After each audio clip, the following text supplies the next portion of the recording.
Alright, today I'm gonna show you guys how I got my replacement in the smaller screen, the stock screen on the 2019 Ford Ranger.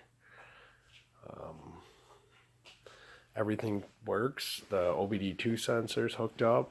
It gets the boost gauges, all the gauges, 0 to 60, I mean everything. It reads the tire pressure, it reads the entirety of the computer. You can reset codes, it gives you trouble codes. It's wonderful. Basically this piece right here, number 04302. If you go on partsford.com, just go to their parts website. It's right on Google for Ford. Punch in the 2019 Ranger. And this piece right here. That's all you're going to need. You don't need no screws with it. You don't need nothing else because the two dash pieces will pop it right in and hold it there. So you get that piece, 04302. There it is. Part number 2104302. Panel assembly, instrument trim. It's black. I don't think there's any other colors you can get. I looked.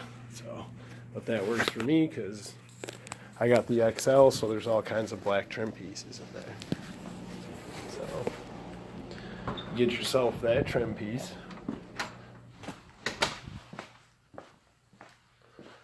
And you are going to need a Maestro iDataLink radio replacement. It's a little box that manages everything, reads the OBD2 sensor, gives you all the information, hooks everything right up. And then you get the My Ford Touch 1 car radio installation kit, and you wire it up to your radio and it literally plugs into the harnesses right into the Ford.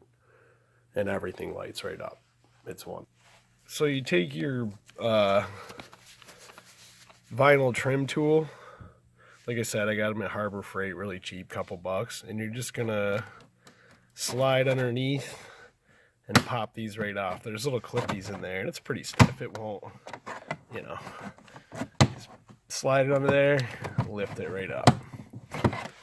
Now with this thing, there's two snappies on there, and then one at the top, and that one already popped. So then you can pretty much just yank the whole thing right up and it'll pop all the way across. It's kind of like a hinge at the end, you know, and then that whole piece comes right off. And then there's my two clips that poke into here and here, and it's the same thing. You just, you know, get it under there, and then you pop it up. And there's just two clips on this thing, just like the other side. I usually think I'd take this piece right off with the whole thing. Yep, there we go. So, there's that one, right? Same thing, little clippies that snap, you know, right into these little holes. One there, one there. See those little rectangle holes? Those little white things snap in. So let's just pop shit out, you know. Basically what I did was I took the mounts off the old stereo. So these two metal mounts, I searched everywhere for DIN mount or whatever mounts to fit this thing into here perfectly with the way this mounts, and I couldn't find anything. I used a bunch of them too for different Fords, different model stuff, and nothing had a nice rigid. It was always flimsy, or just I'd mock it up the best I could and it was always bullshit. So these ones, they've got these 7mm screws that go in the factory spot and this pin that goes through both sides. So, I mean, this thing is on here. It's not going anywhere. Like, I can jump this truck and it's not going to mess with this thing, right? So, basically, you take, when you pop the bottom part off, the top part, this is there, right? this little screen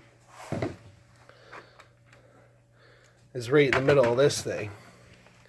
Right, so there's your setup.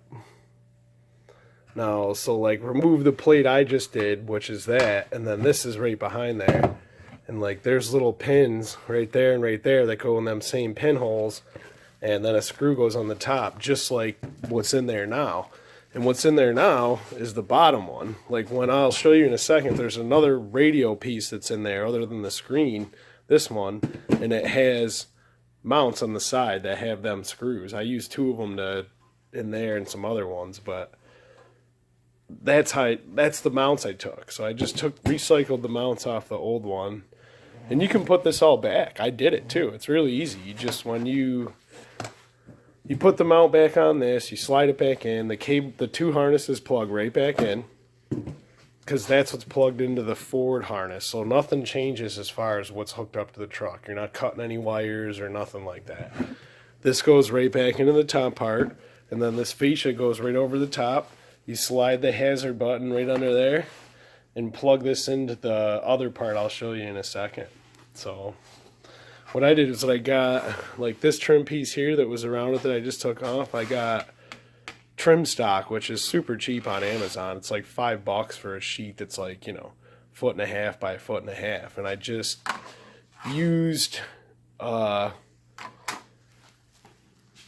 basically if you add like 2 inches inside the Ford My Touch box, there's a trim piece in there that's perfect for the Ford or whatever. So like if you add 2 inches to the bottom of that, when you trace it on one of these, basically bring it down to like there when you come and then come over. So that extra part on the bottom will fill in that space that I had on there, because it's not an 8-inch screen. It's 6.5 or whatever that thing is diagonally. Right, so you use that as a template to cut your cardstock, which is this thing right here. And it's got the nice texture, so it looks like it's all tied in. I mean, I brought it to the dealership, and the guys were like, wow, that looks like, it was meant to be there, Here, like this gray piece that I'm running my fingers on comes all the way, and it's small. It's like, it's like that wide, and it runs all the way across from here to here. This one's kind of weird to pop out, I'll show you, but you just same thing, you get your vinyl trim tool in there, you stick it in. Bad angle, there you go.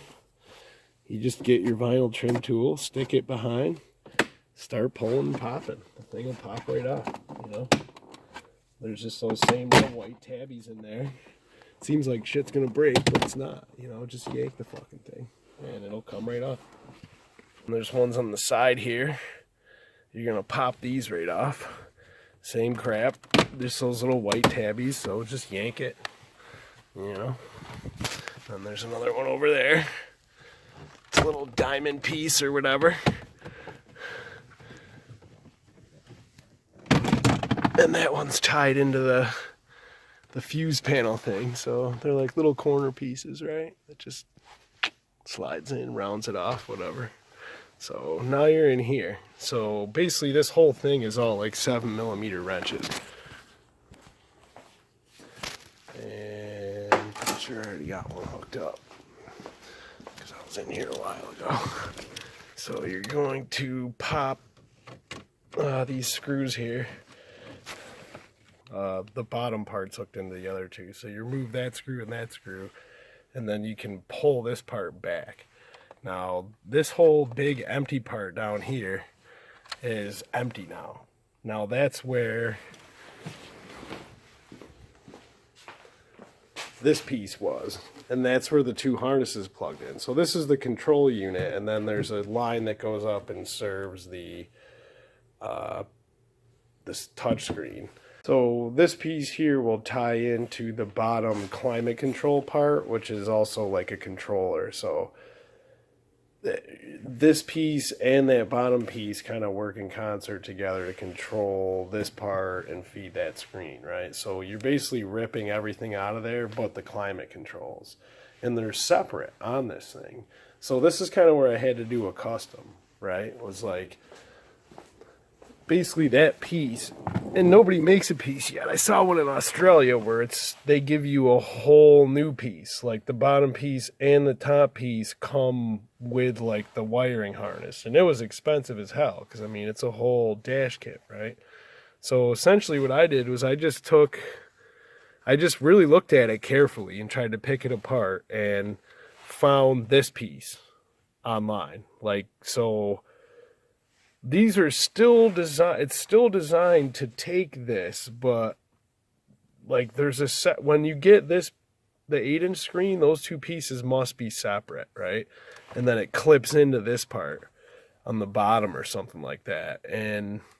But it's not like that on the XL with that little mini screen. So I took a Dremel and I just cut it real carefully right here, all along the hinge. And you can see the hinge on this other piece. When you take that whole thing off and put it on your bench, you'll see how it all dresses into this thing, right? Like, it fits right in there, kind of like, you know, is one big piece, right?